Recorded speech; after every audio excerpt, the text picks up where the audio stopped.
Let's begin this eighth and final session for this weekend Vipassana retreat based on emptiness. And this session will be talking about the importance of an integrated approach to practice. We'll begin with a meditation, reflecting on the differences between pleasure and happiness. Then we'll be looking at this integrated approach based on this article that was part of the handouts for this retreat, the Mental Balance and Wellbeing article from Alan Wallace. A little bit of general advice, and we'll do another meditation. This time we'll do a tong-len practice, a very powerful practice from the compassion wing of practice, so that we can have a little bit of balance here, an integrated approach, the wisdom and the compassion. Then a little bit on how to set up a daily practice based on these practices we've been doing here, question answer, and then a final dedication for this weekend's retreat. Let's begin with the meditation. Find a nice comfortable posture. Let's begin.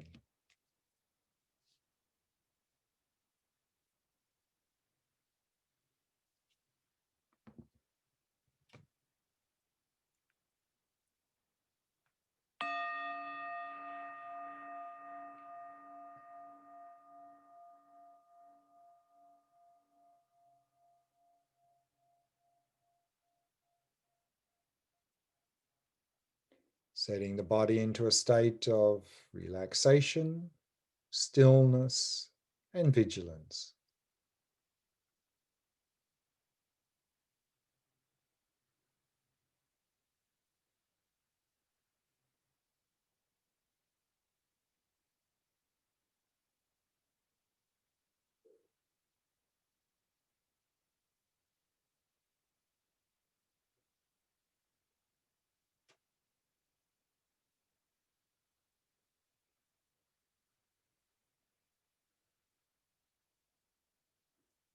Relaxing more deeply with each out-breath.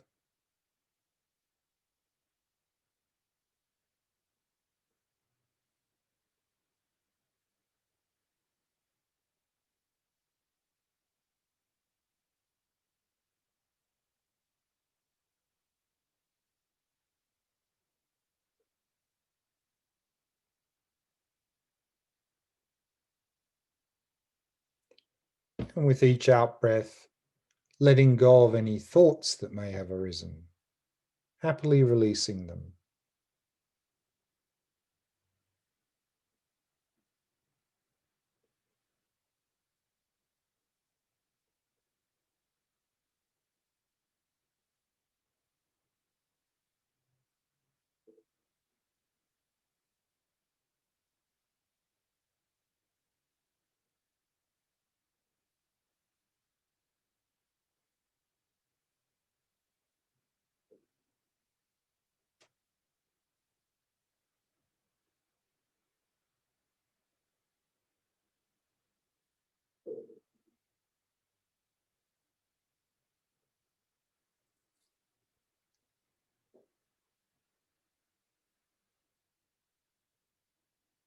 And allowing the mind to come to rest in the present moment,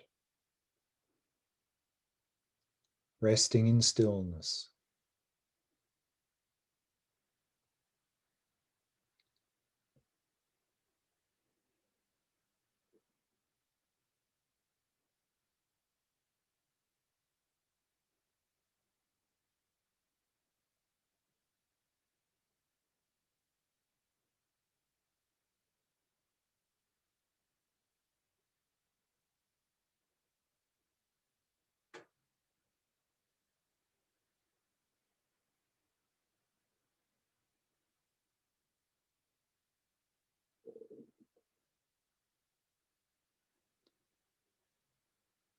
We all want to be happy, and we all want to be free of suffering.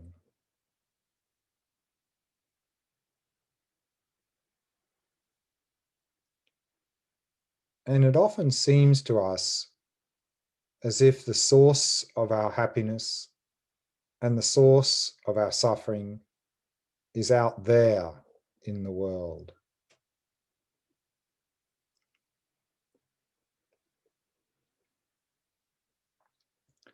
And as a result, one of the main methods we use to try to find happiness and overcome suffering is that we try to manipulate the things around us.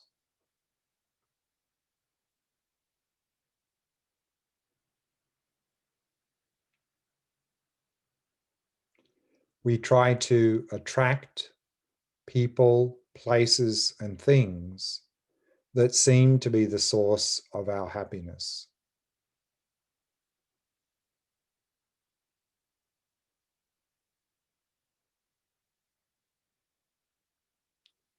And we try to push away or avoid people, places, and things that seem to be the source of our suffering.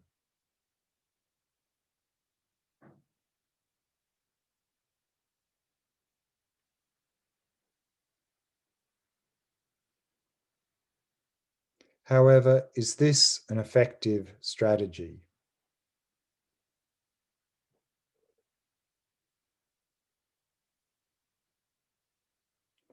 Using this strategy, are we getting any closer to overcoming suffering and finding genuine happiness?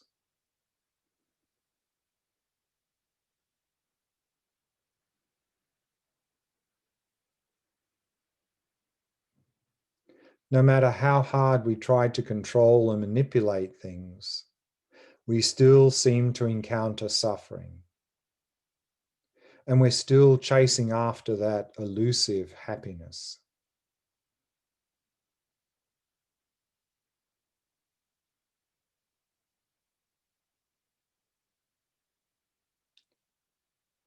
All that we're really achieving using this strategy is that we are trapping ourselves in the hope fear cycle,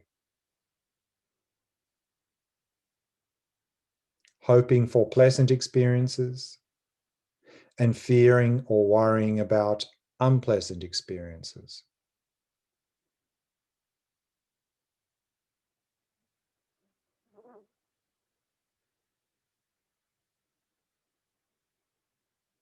And if we don't get the things we want, we often become very frustrated.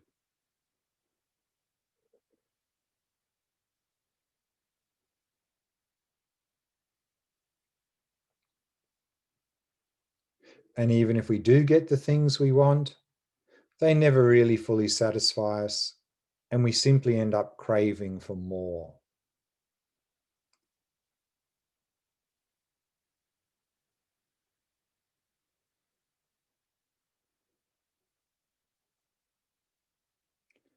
And we often end up with a lot of dissatisfaction and disappointment when things don't live up to our expectations.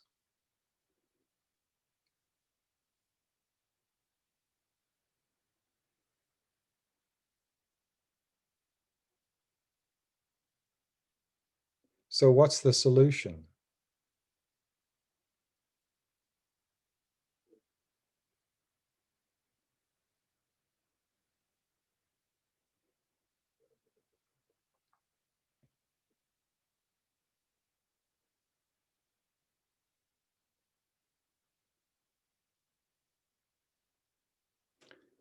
According to Buddhism, we're simply looking in the wrong place.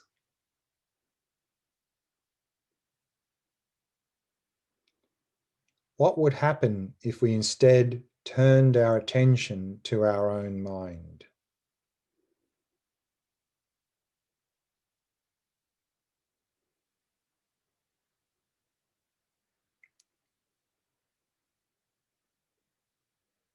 What would happen if we began to cultivate more mindfulness, cultivated a more calm, clear, and focused mind?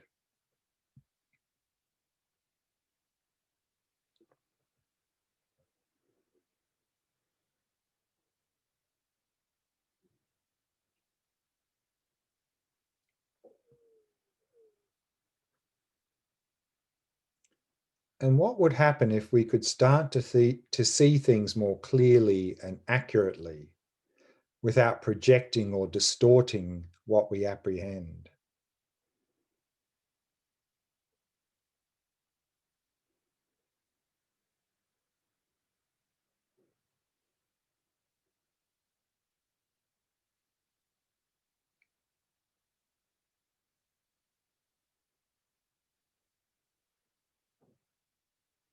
And instead of reacting to things out of old habits, we could begin to respond in ways more conducive to our own and others' happiness.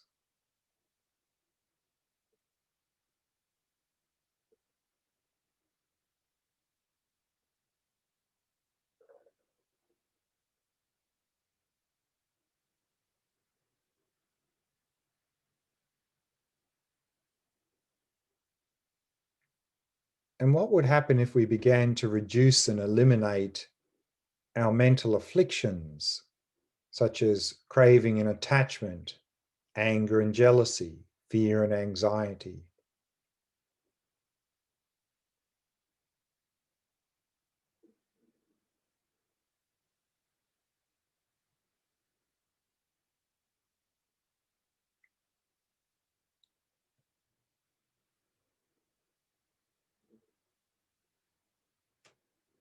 And we began to cultivate loving kindness and compassion for ourselves and others.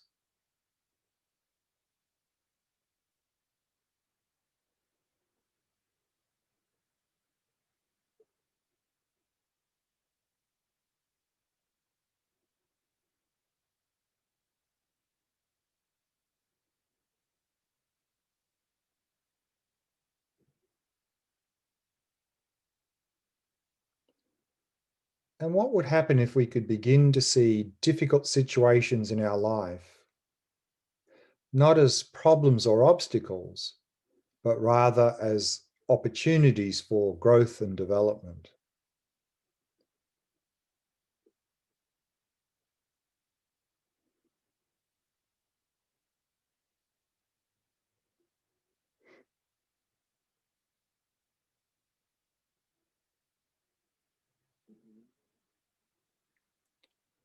So let's set a positive motivation, a motivation wishing to discover practical methods to overcome our mental afflictions and suffering, and to find genuine happiness and well-being.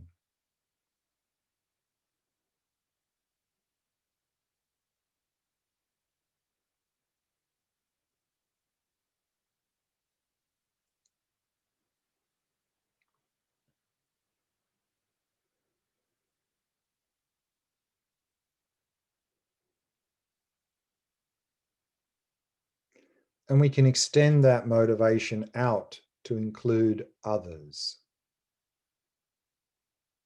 also wishing to help those around us to overcome mental afflictions and suffering and find genuine happiness and well-being.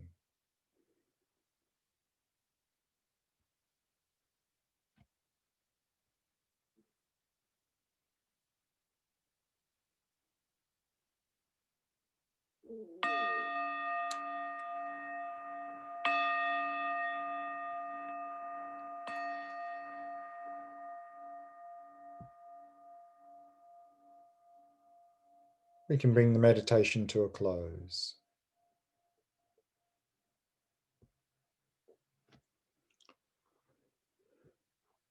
To look at the importance of an integrated approach in these various areas of practice we've been looking at in these 5 retreats, I'm going to use this article that hopefully you all should have a copy of, or access to at least. And it's an article called Mental Balance and Wellbeing, Building Bridges Between Buddhism and Western Psychology, by Alan Wallace, well-known Buddhist practitioner, and Shauna Shapiro, a well-known psychologist.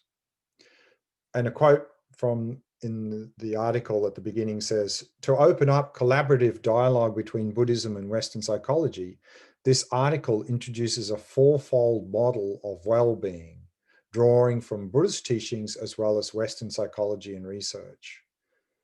And so they've proposed here in this article 4 types of mental balance that are important if we want to cultivate mental balance and well-being.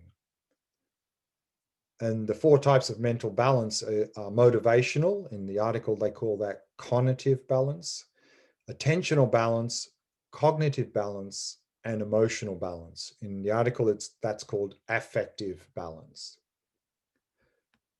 Let's look at each one of those and how they relate to the practices that we've been doing in the 5 retreats. Motivational balance, the article says, results from reality-based desires and intentions that are oriented towards one's own and others' happiness. So this is really equivalent with cultivating this view of genuine happiness rather than chasing after pleasure. Attentional balance is the ability to sustain a voluntary flow of attention with a quality of awareness that is suffused by ease, focus, and clarity. This correlates to our shamatha practice we did in the first 2 retreats. Cognitive balance involves engaging with the world of experience without projecting assumptions or ideas which cause us to misapprehend reality. This cognitive balance equates to the Vipassana practice that we've been looking at in the last 2 retreats, this one and the previous retreat. And then emotional balance entails a freedom from excessive emotional vacillation, emotional apathy, and inappropriate emotions. This equates to the compassion practice that we looked at in the 3rd retreat in the series. And then the article says, the model is presented in a linear fashion, beginning with cognitive balance or motivational balance. Cognitive balance precedes the other 3 in the process of cultivating mental well-being, because this factor is what allows people to set intentions, goals, and priorities. In effect, cognitive processes set the course for the cultivation of the other 3 mental balances, meaning without a reality-based aspiration for happiness, the other 3 won't make any sense because we're sort of going in a different direction. And then it says attentional balance is the next mental factor discussed, because attention is a necessary skill for achieving the final 2 factors, cognitive and affective balance or emotional balance. Without the ability to sustain attention, it is difficult to closely examine people's moment-to-moment cognitive and affective processes. So in other words, without shamatha, it's very difficult to really cultivate wisdom and compassion, or vipassana and compassion. Therefore, shamatha comes before those 2. And then he says in the article, it says cognitive and affective balance, emotional balance, are presented subsequently as they can be most effectively achieved on the basis of the prior cultivation of cognitive and attentional balance. So we end up with this model here in this way. We start with this motivational or cognitive balance. On that basis, we engage in attentional balance training, and then the 2 wings of cognitive and emotional balance. And how that relates to what we've been doing is the attentional balance is shamatha practice, cognitive balance, vipassana, emotional balance, compassion, and the motivational balance is really established through the preliminary practices in Buddhism. The preliminary practices are really what help us to turn our mind to a healthy direction for practice in general. And without that, then as we see here, this quote from Shantideva, those desiring to escape from suffering hasten right toward their own misery. And with the very desire for happiness out of delusion, they destroy their own well-being as if it were the enemy. And that's what often happens, particularly in the modern world. We have a desire to be happy and be free of suffering, but because we don't have it directed, reality-based aspirations, then it's misdirected and we end up with just more suffering. How to establish that through preliminaries? We can talk about what's called the 4 thoughts that turn the mind. Turn the mind in a healthy direction for practice. And that can really help. These 4 thoughts that turn the mind can really help us to really cultivate this view of genuine happiness and have that as a basis for shamatha, vipassana, and compassion. What are the 4 thoughts that turn the mind? And this is how it's packaged, particularly in the Mahamudra and Dzogchen traditions within Tibetan Buddhism. And those of you who have studied any of the schools of Tibetan Buddhism know these very well, and you'll find them in other schools of Buddhism as well, of course. The first is This life of leisure and opportunity is extremely difficult to find. In other words, to reflect on precious human life, that we've got a life full of opportunity. So to really inspire us to make most use of this life. And then the second reflection is the measure of birth is impermanence and death. To understand that we've got this precious opportunity, but we don't know how long we're going to live. And therefore, to make our life as meaningful as possible whilst we still have this opportunity.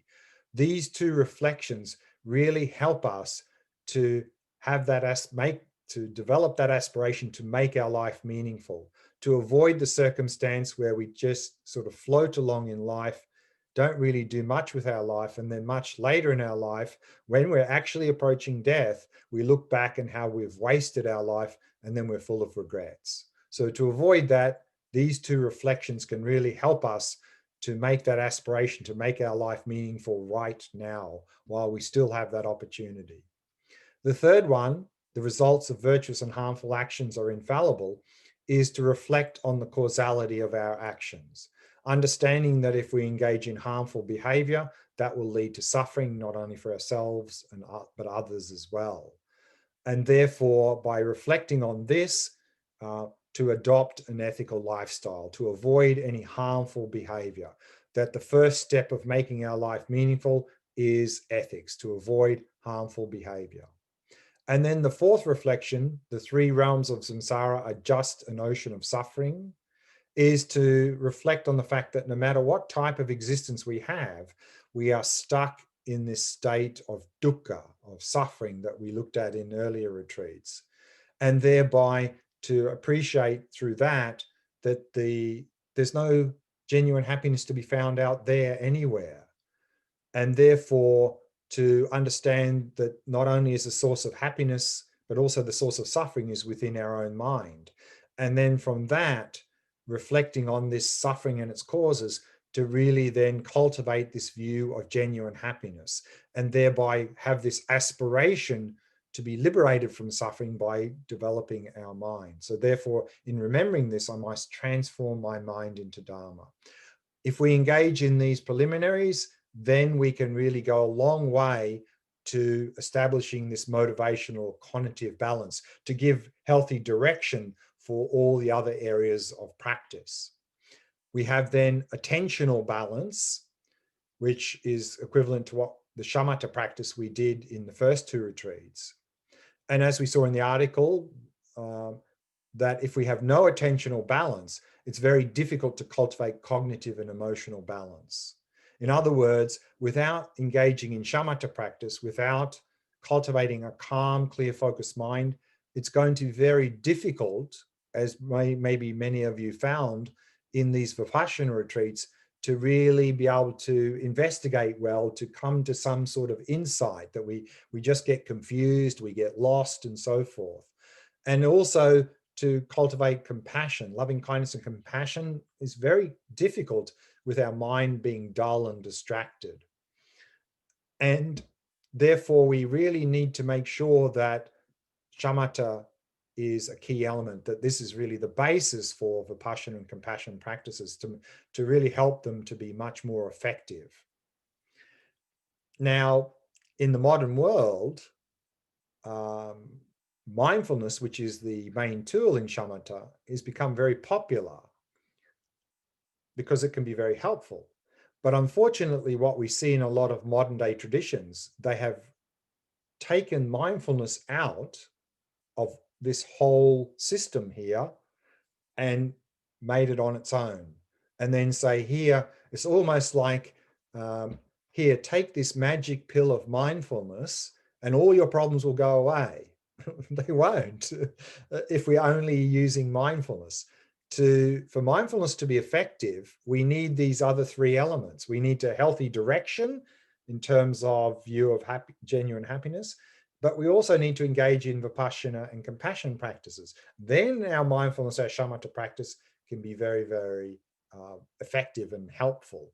Otherwise, if we just do mindfulness, it's like the fast food of mindfulness, mindfulness. It's not very effective, not healthy for us. Cognitive, if we engage in cognitive training without emotional training, in other words, if we engage in vipassana practice without engaging in compassion practice, then there's a danger that we can become very self-absorbed, very disconnected from the world, even insensitive to the sufferings of others, and in very extreme cases become completely unethical, believing that now because we're some high-level vipassana practitioner, that everything we do is with wisdom, therefore whatever we do is okay, and we become completely unethical. So to avoid these problems, we need to balance vipassana or integrate with compassion. Similarly, if we engage in emotional balance training without cognitive balance, then, in other words, compassion without wisdom, then our compassion can become very biased. I'll help these people because they're nice people, but these people here are horrible, nasty people. They don't deserve help. So we can become very biased in our compassion. And without wisdom, we can be unskillful, meaning even at the best motivation, we can end up doing things that don't help, that just create more suffering. And also we can end up with burnout, getting exhausted, because without wisdom, that can easily happen. With wisdom, then we won't allow that to happen, because we'll have the wisdom of knowing what we can do to help, the wisdom of what we can't do to help, and also the wisdom of knowing when to rest and look after ourselves. And these sorts of wisdoms will help avoid any sort of burnout. And then also, many of us probably have experienced many occasions we try to help others and then people take advantage of us. And then often when that happens, we suffer. And eventually we come to this idea that, well, this compassion doesn't work because I'm just suffering, and we give it up. Compassion always works. What's not working is a lack of wisdom. So rather than give up compassion, add wisdom. Meaning that if we're trying to help someone and they're trying to take advantage of us and we allow that, then that's not compassion, because we're in some ways encouraging them to behave badly. So therefore, the wisdom is to not allow them to take advantage of us, to be very firm about that. And therefore, we won't get taken advantage of. So we see this approach presented here in a sort of a linear fashion, but actually each of the four supports and enhances the other three. Because the more that we can improve our vipassana practice, the more that will feed back into improving our motivation, and also in terms of helping to support shamatha practice and so on. And so what we find here is that each of the elements helps support the other three. And the article says this, it says, although we present the model in a linear procession, we are not suggesting any kind of strict linearity among these four elements of mental balance. All components of the model are interconnected. The model represents a systemic and dynamic process of evolving toward well-being. Therefore, although we describe each of the mental balances below as individual factors, it is important to note that as balance is gained in one area, it affects the other three. Meaning, if we want to be really effective in striving for mental balance and well-being and genuine happiness, we need to cover each one of these four bases.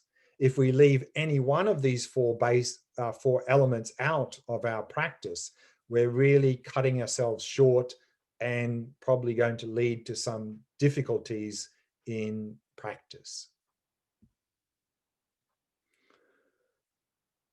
Now, some general advice.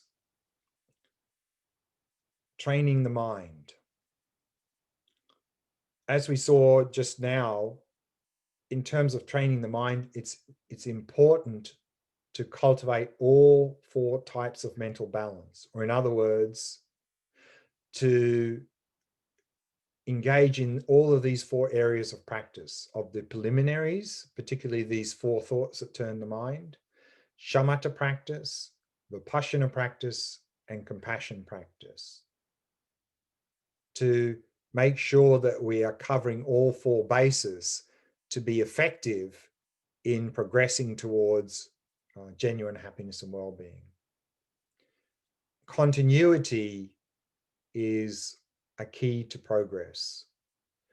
Therefore, training the mind on a daily basis, meaning daily meditation practice and integrating into daily life. Sometimes I hear people commenting amongst themselves and they say, one will ask the other, when do you do your practice? And the other person might say, oh, I do that every morning at 6:30 for an hour. If this is our idea of practice, we're not going to get very far. Because even if we diligently meditate every morning for an hour, but then we jump up and run around as we normally do, reacting to things all day long, then any little progress or benefit we've managed to get from the morning meditation will be overturned by mindlessly running around reacting out of habits for the rest of the day. Therefore, if we want to progress, then meditation practice, and then to internalize, and then to integrate those things in daily life. We do these two things, then we can progress effectively. And together with this, it's also very helpful to do an annual retreat, and particularly as a beginner to use group retreat. If we try to do a solitary retreat for more than a very short period of time, for maybe for a number of days or a week, as a beginner, extremely difficult. We have to have self-motivating, we have to have structure, and it's quite difficult. Whereas in a group retreat, there's structure, it's being led, and then also we have the group energy carrying us. So therefore, I highly recommend at least once a year to go to a group retreat. And that will really give us a boost in the practice and often give us a lot of inspiration to practice as well. Another thing with training the mind, avoiding unrealistic expectations. Particularly the expectation that simply by gaining a little bit of intellectual knowledge about these various practices will somehow automatically change our life. It won't. As we've seen, intellectual understanding is not going to automatically change our life. We have to bring that into experience through meditating and integrating into daily life. And then also another expectation to avoid is the expectation that my practice will get better every week. That often people have this idea that their practice will go like this, that every week it'll get a little bit better. I don't know anyone's practice, particularly as a beginner, who does that. In the short term, there's a lot of ups and downs. Some days our minds are naturally more quiet and still. Other days our minds are more agitated. So a good meditation is not necessarily one where our mind is completely still, but rather a good meditation is where we try to follow the instructions as best we can, no matter what happens. That's a good meditation, and be happy with that. And there'll be a lot of ups and downs in the short term. In the long term, then we should notice some improvement. And then we need to apply effort in training the mind. An effort here, what we need to be careful of is not to see this sort of training the mind or spiritual practice as some sort of hardship that we have to endure. Then we've completely missed the point. In fact, effort, or joyous effort as it's known in Buddhism, is defined as a mind that delights in virtue. In other words, a mind that's happy to do good things. So therefore, to maintain a joyful mind in practice, to understand the benefits of all these things we're doing. And then no matter how difficult they are, we'll have a joyful mind because we'll see that these practices are going to bring us enormous benefit. And then when we're faced with difficulties, and we will be faced with many challenges and difficult situations in practice and in daily life in general, to not see them as problems or obstacles. If we do, we're just going to have aversion, we're going to magnify, and we're probably going to react in an inappropriate way. Rather, to see them as opportunities. Because the reality is, for most of us, or many of us at least, the times where we progress most as a person in our life is not when things are going well. Generally, if things are going well in our life, we just sort of float along and not really develop as a person. It's only when we're faced with challenges and difficulties that challenge us that we really develop as a person. So if we can see difficult situations as opportunities rather than as problems, then we can take advantage of those difficult situations and develop and grow as a person. And the last point, but last but not least, in terms of training the mind, is the importance of like-minded friends. In Buddhism, the idea of sangha, of spiritual community. If we have this idea that I can do this by myself, I'm an independent person, I can do all this stuff myself, I think you're going to find it very difficult, if not impossible. I know from my own personal experience and talking to many, many people. The reality is, as a beginner, we have a lot of habits and often a lot of bad habits, which are driving us in the opposite direction. And so, therefore, to change that direction in our life, we need help, we need support, we need like minded friends, spiritual community. So, therefore, if we really want to train the mind and do these practices and develop as a person, we need to find these people, get connected with them, help them, support them, they can support us, and therefore we can really start to make some headway in our practice. And then that brings us to the next meditation. And we've now been talking about the importance of an integrated approach to cover all these four areas of practice of preliminaries, shamatha, vipassana, and compassion. This retreat, there's been a lot of vipassana. So let's balance that a little bit now with a compassion practice, the tong-len practice, which we did, learnt and practiced during the compassion retreat. If you'd like to find a nice and comfortable posture, let's do that practice now.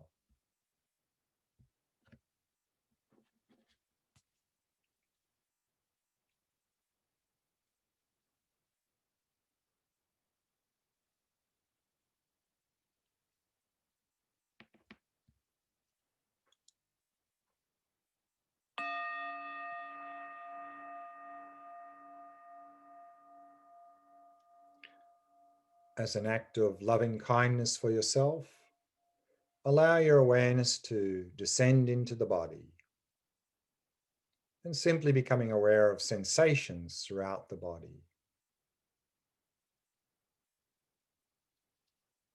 And using the out breath to relax and release any tightness or tension in any part of the body.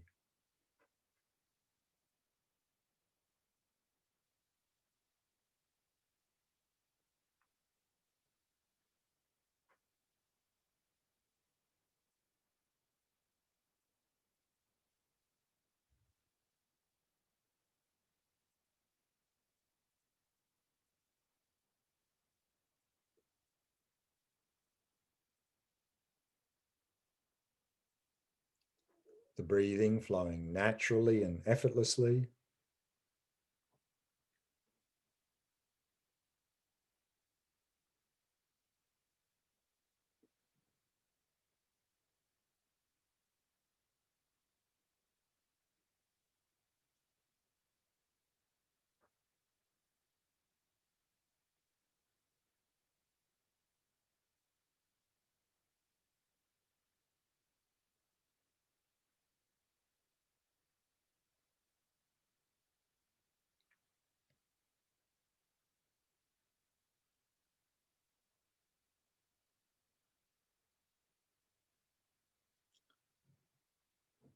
And allowing the mind to come to rest in the present moment, resting in stillness.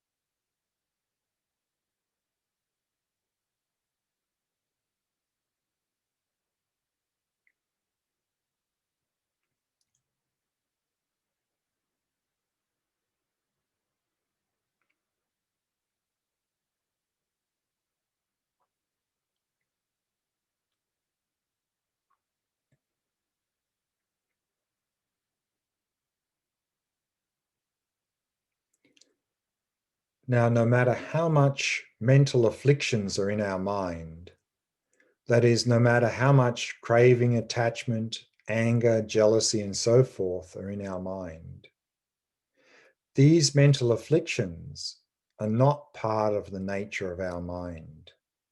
They're merely like dirt covering the surface of our mind. And beneath these mental afflictions is the natural purity of our mind. So imagine this inner purity of your mind in the form of a small, white, radiant sphere of light in the center of your chest at the level of your heart.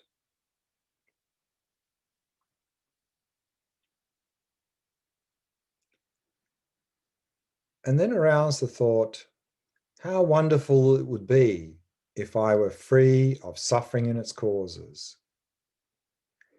May I be free of all suffering and its causes. May I be free of all mental afflictions.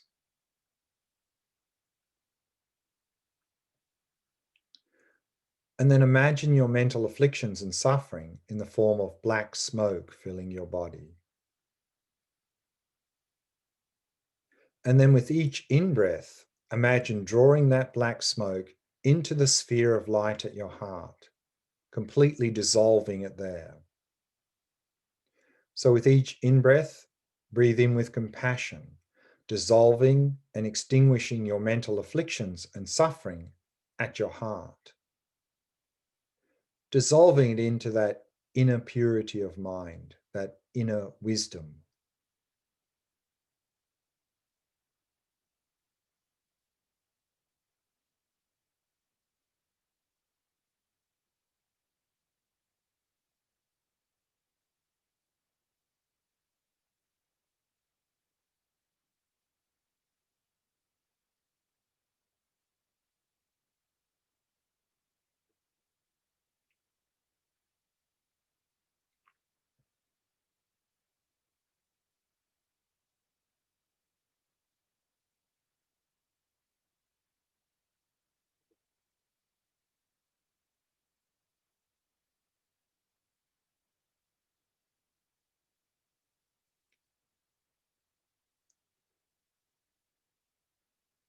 And then imagine the black cloud is now completely extinguished. And now you're completely free of all mental afflictions and suffering. And simply rest in that freedom, rest in that purity of mind.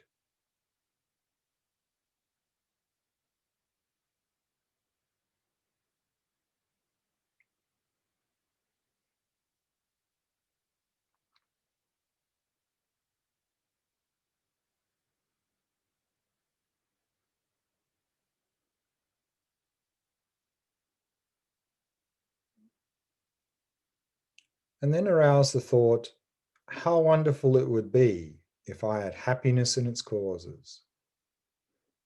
May I be truly well and happy.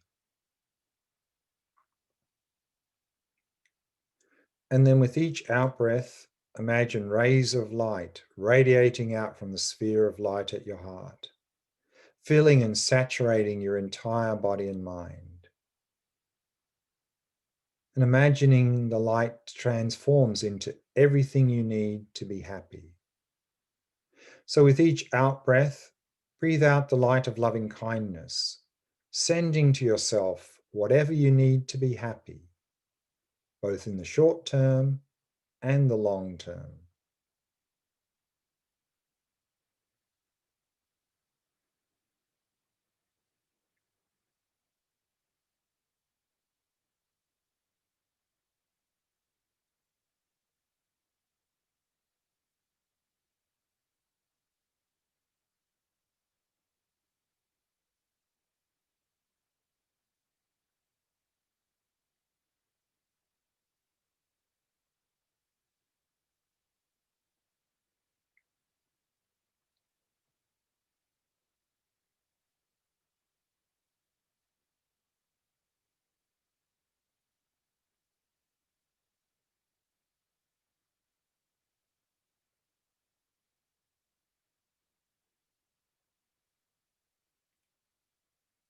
And then imagine you've now found that state of genuine happiness and well-being.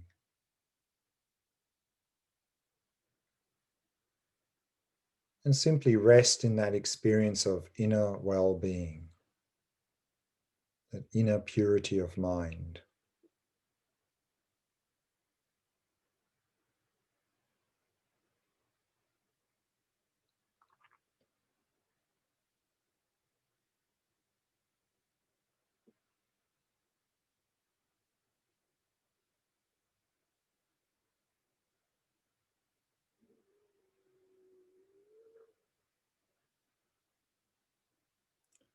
And just as you wish to be happy and be free of suffering, so does everyone else.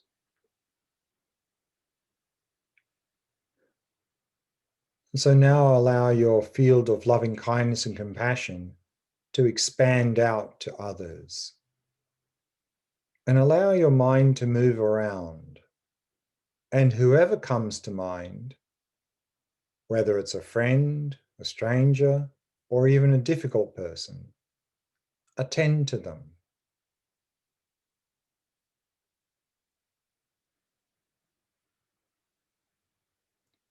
May you be free of all suffering and its causes. And may you be truly well and happy. Imagining their suffering as black smoke filling their body.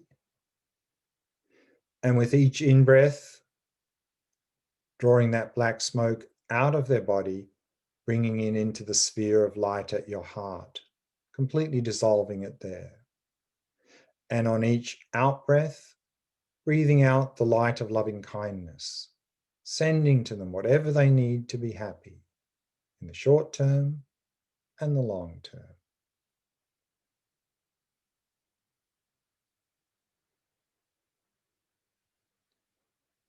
On each in-breath, breathing in with compassion. On the out-breath, breathing out the light of loving kindness.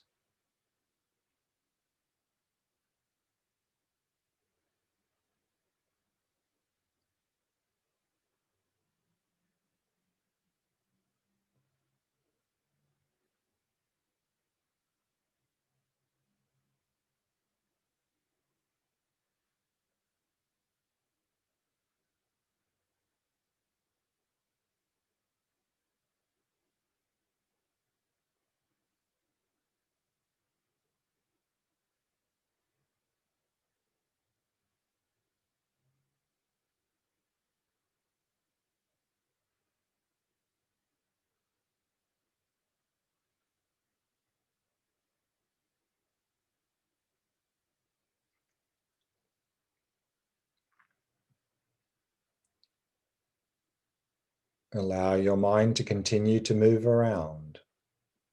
Whoever comes to mind, whether it's an individual or even a group of people, attend to them. May you be free of all suffering and its causes. May you be truly well and happy. And breathing in with compassion, dissolving and extinguishing their suffering at your heart, and breathing out the light of loving kindness, sending to them whatever they need to be happy.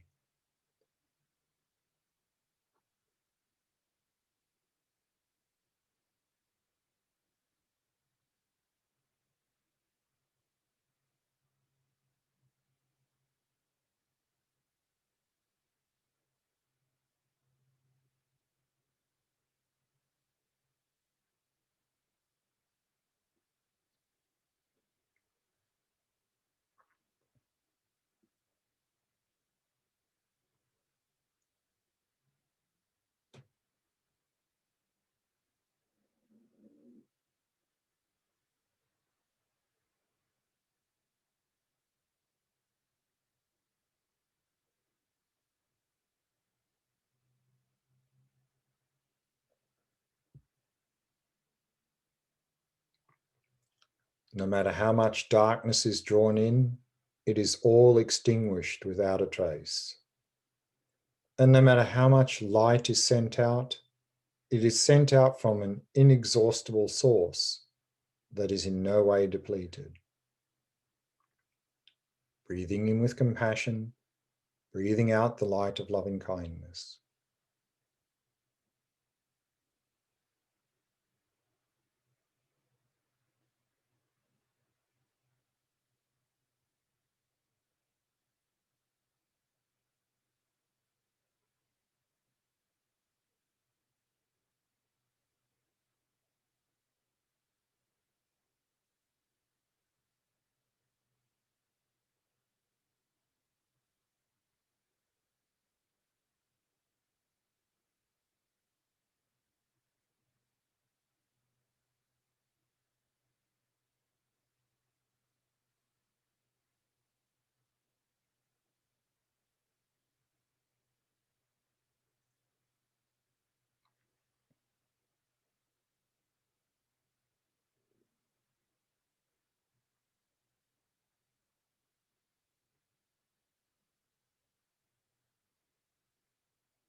And then release all appearances and allow the mind to come to rest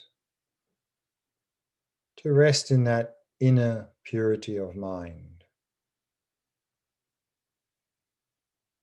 which is in the nature of loving kindness and compassion and wisdom.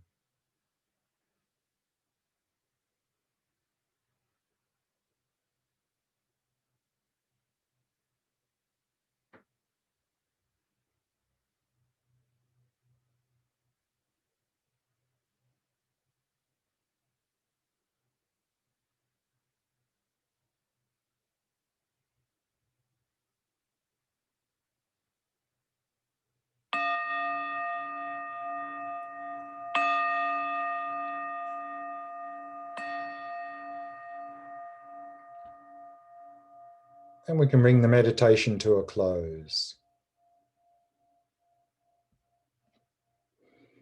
So now just a couple of tips on how to set up a daily practice.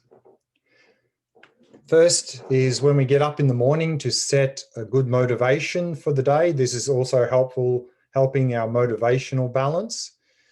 And here we have this motivation I like from His Holiness Dalai Lama, who says, every day, think as you wake up, I'm going to benefit others as much as I can.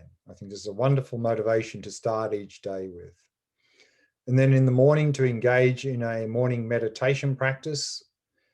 As we saw in these 4 types of mental balance, then shamatha practice is key, because without a more calm, clear, focused mind, then the other areas of practice of compassion and wisdom and so forth are very difficult to make progress. In these retreats, the first 2 shamatha retreats, we looked at using the breath, the mind, and awareness. So we can use one of those objects to cultivate a more calm, clear, focused mind. But not only do shamatha practice in the morning, we need this integrated approach. So maybe as a beginner, if our attention skills are quite poor, we can maybe emphasize shamatha practice, but not to forget to add, to definitely add from time to time compassion and vipassana practices. And if we find ourselves being quite lazy in doing a daily meditation practice, or we find we're too busy to meditate, then that's a sure sign we need to put some emphasis in those preliminary practices, the 4 thoughts that turn the mind, reflecting on precious human life, death and impermanence, and so forth. And then during the day, to bring these practices from the morning into daily life. One key element, as we saw in short-term strategy, mindfulness, that we really need to improve mindfulness, cultivate mindfulness. So we can seed the day with mindfulness using triggers. We can use apps, mindfulness apps. We can, whenever we have any tension, that can be a trigger. Or whenever we have breaks between activities, those triggers. And when we have that trigger, then stop whatever we're doing and do a little mindfulness exercise. Maybe just focus on your breathing for 3 breaths, look at your mind for 5 or 10 seconds, rest in awareness for 5 or 10 seconds. And that way we can start to become more and more mindful through the day. What can be very helpful here also in terms of that is to really to start to let go of obsessive compulsive thinking. Our default mode in daily life often is blah, blah, blah all day long. So to help switch that off, be in the senses. Whenever we're doing any sort of physical activity, be completely in the senses and be fully present with that and switch off that obsessive compulsive thinking mind. And then, as we saw in the shamatha practice, to adopt this witnessing mode with mindfulness throughout the day. So rather than being stimulus reaction machines, we can now respond better with using wisdom and compassion. And here we have this quote again from Viktor Frankl, that between stimulus and response, there is a space. In that space is our power to choose our response. In our response lies our growth and our freedom. To be able to have that, to utilize that space, we need mindfulness. So again, the importance of shamatha practice. And then instead of reacting with attachment and aversion, then we can respond with wisdom and compassion. And then at the end of the day, if you have time to do another meditation at the end of the day, great. And then if you do, you could maybe do shamatha in the morning where you're more focused. And then when you're getting a little bit maybe lethargic or drowsy in the evening, something more active, and then we can do more compassion and vipassana practice in the evening.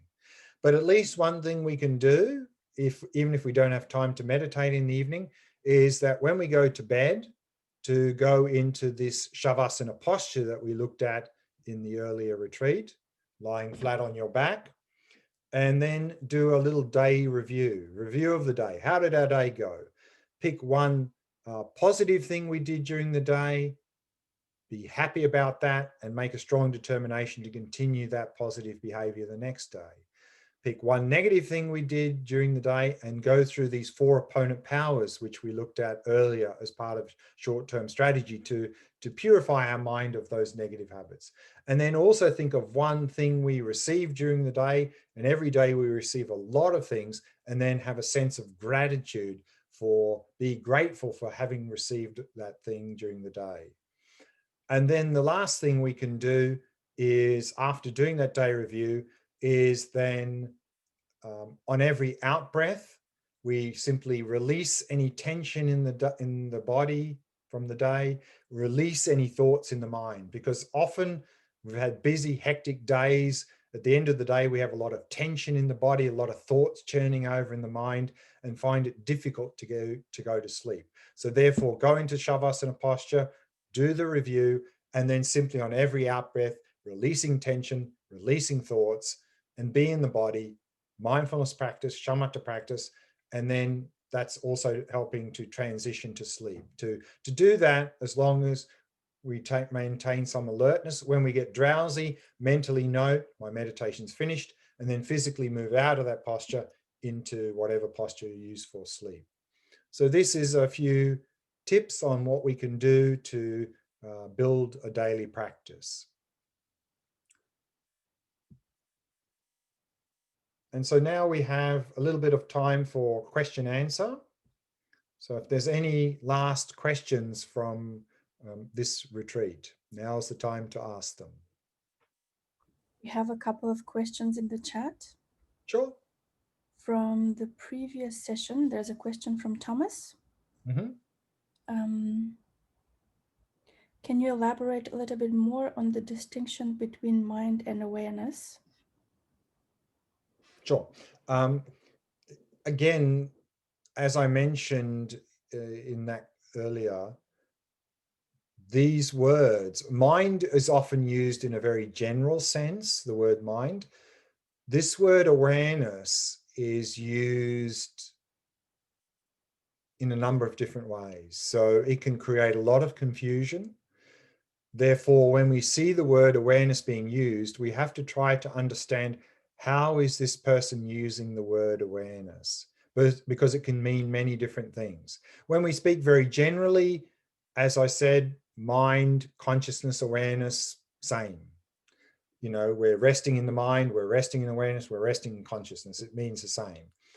And as I mentioned earlier, in the context of Mahamudra and Dzogchen systems of practice, then they tend to use both the word mind and awareness in a quite a specific manner. For them, when they use the word mind, it means conceptual mind, discursive mind, and awareness means the very subtle level of mind. We saw in that presentation of mind those three levels: coarse, subtle, very subtle.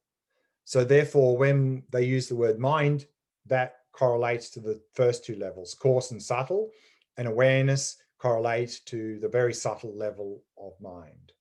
So in that system, mind and awareness are mutually exclusive. If it's mind, it's not awareness. If it's awareness, it's not mind. But that's a very specific way of using those two terms. Other systems of practice don't use those terms in that way. Therefore, we have to understand how those words are being used in each of the various systems of practice. And from what I see is the word awareness is overused. In fact, it's used as a translation for a number of different Sanskrit terms, and then it just creates a lot of confusion. And also what we saw is that the word awareness can be used more like a verb than a noun, in terms of the function of the mind is to be aware. So we can use awareness as the function of the mind being aware of appearances. So in that sense, awareness then would be a quality of the mind, if we're using the word awareness in that way. So what we see is we can use the word awareness in many different ways, and we have to try to understand, how is this person using the word awareness?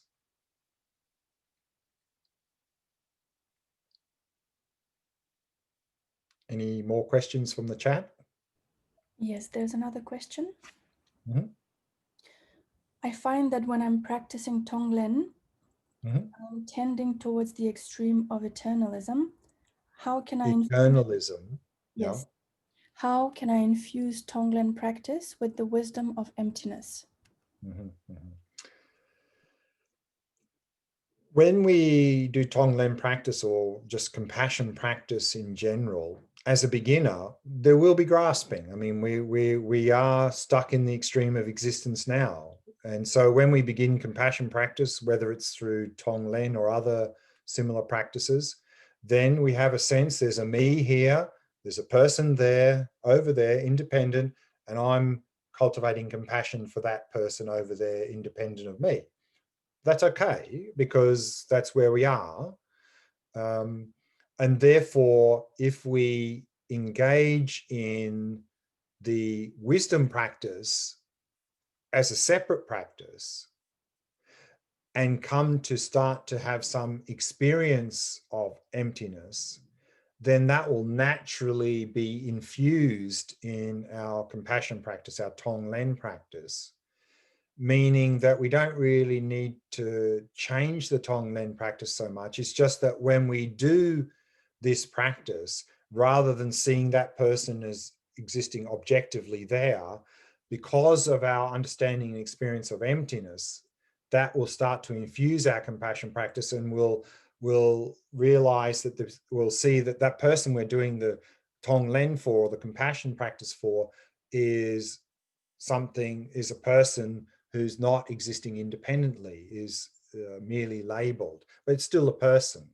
So that we can do without really changing the tong-len practice so much. So therefore, to make, again, the integrated approach to practice is that to really practice as a beginner, particularly, we practice these wisdom and compassion individually.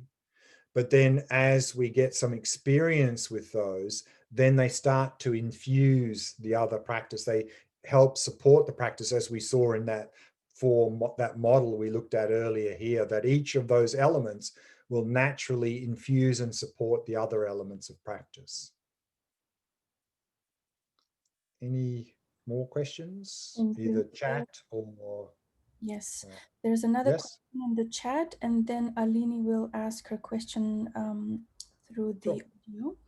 So sure. from the chat, if we only do one formal sitting practice a day, Mhm. how would you suggest to divide the practice between preliminaries, shamatha, vipassana, and compassion in terms of time? Yeah. What I wasn't suggesting there was, if we have 20 minutes, let's do 5 minutes on each. I think that's not really going to be very effective, because we're not going to have enough time to get into any of those elements. So I'm not suggesting we need to do all 4 in every meditation session. In fact, that wouldn't work. But we need to, over the longer term, we need to cover all 4 bases. And us as an individual will probably need to emphasize one of those different areas more, depending on what's going on in our life. At one stage, early on, we may find that our mindfulness, our attention skills are very poor, and then we need to do more shamatha and or emphasize shamatha. If we're finding in a certain period that we're really not very kind and compassionate, maybe we need to emphasize that more. Or we find at certain time there's a lot of self-grasping going on in our life, then we need to emphasize more vipassana practice, do more of that. Or, as we saw earlier, if we find there's a period where we find we're very lazy when it comes to meditating and so forth, not very enthusiastic to do that, then that's probably a sign that we really need to work more on the preliminaries. So we can shift the balance depending on what's going on in our life. But overall, in the sort of the longer term, we need to cover all 4 bases. However, in an individual meditation, if we only have a short time to meditate, if we're only meditating 15 or 20 minutes, we probably just want to focus on one of those 4 areas. If we can dedicate more time to meditating in the morning, maybe we meditate 45 minutes every morning, then we can divide that into 2 20-minute sessions with a little break in the middle. And maybe in the first session, we do shamatha. And in the second session, we pick one of the others, a preliminary, a compassion, or a vipassana practice. So these are all different options that we can do. So, Glenn, Sure. I have a question. So, Sure. when we were talking about how we use loving compassion and wisdom, and we don't let people take advantage of us. So, for example, I've come from, I used to be a very mercurial person, very angry, fight with people, and then, I'm done with you. And then since I started practicing a few years ago, more often I find myself still having these reactions, but then falling back and recognizing, coming back to these people and saying, I'm sorry. But people are not really used to that. And then more often I find people being like, recently I just heard mid of a conversation where I reacted and I apologized sincerely, and the person was like, I'll take your fake Buddhism away from me. So how do we, because people, one might say that most of people are not very aware, not very acquainted with this when you really apologize without just being sincere, right? Not trying to have an agenda. And how do I become wisdom and not a fool, or the crying wolf myth? Because that's what I feel I'm having every time I try to apply Buddhism to my life in practicality. Again, I think one thing you mentioned, and that's very important, is to be sincere and not just sort of, make a big show of it, because they can see that it's fake then. And then they go, oh, you Buddhist stuff, So really be sincere from the heart. I think that's important. And wisdom, part of wisdom is to evaluate the person you're dealing with and how you might think that they might respond to how you'll respond. So, there may be, in a difficult situation, the normal thing might be to do would be, in a given situation you talked about, maybe to apologize if you've done something. But in a particular situation, you may understand that this person, because you know them a bit, will misinterpret your sincere apology. And so you'll say, well, okay, that's not going to work. Let me try something different. Let's at least mentally apologize, but let's approach it in a different way, because doing the standard thing, we know this person will misinterpret it and react. So that's not going to be helpful. So let's try something different. Whereas at least mentally, we can apologize, mentally without verbalizing that. So therefore, wisdom is not just give the stock Buddhist answer. Wisdom says, let's evaluate where this person's at and how they're likely. I mean, we never know what they're thinking, but if we know them a bit, we can sort of maybe guess how they're going to respond to what we do, and then try to, and using wisdom and compassion, always using wisdom and compassion, try to then respond in the best possible way with respect to that person. There's no book you can go to that says, do this, because every situation is unique. Every person is unique. We just use our wisdom and compassion to try to respond in the best possible way. And sometimes we make mistakes. Sometimes people react. And then we learn from that. We don't beat ourselves up. We tried our best. I mean, that's all we can do. We can't do more than respond with wisdom and compassion. That's all we can do. And we will make mistakes, and people will react even if we're being sincere, because we don't know, they've got mental afflictions as well. And then go, okay, that didn't work. Let's try something different next time. I mean, that's all we can do. And if we do that, be happy with that. We can't control how people respond to us. All we can do is do the best from our side. That's all. And be happy with that. Okay. I think we're running out of time there, so let's leave it there. So what I'd like to do now is dedicate not only today, and not only this whole weekend, but all of these 5 retreats that we've done over the past months, dedicate all of our efforts, again, using this wonderful dedication prayer from Shantideva. May all beings everywhere, plagued by sufferings of body and mind, obtain an ocean of happiness and joy by virtue of my merits. May no living creature suffer, commit evil, or ever fall ill. May no one be afraid or belittled with a mind weighed down by depression. May the blind see forms and the deaf hear sounds. May those whose bodies are worn with toil be restored on finding repose. May the naked find clothing, the hungry find food. May the thirsty find water and delicious drinks. May the poor find wealth, those weak with sorrow find joy. May the forlorn find hope, constant happiness and prosperity. May there be timely rains and bountiful harvests. May all medicines be effective and wholesome prayers bear fruit. May all who are sick and ill quickly be freed from their ailments. Whatever diseases there are in the world, may they never occur again.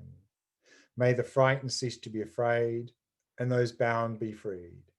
May the powerless find power, and may people think of benefiting each other. For as long as space remains, for as long as sentient beings remain, until then may I too remain to dispel the miseries of the world.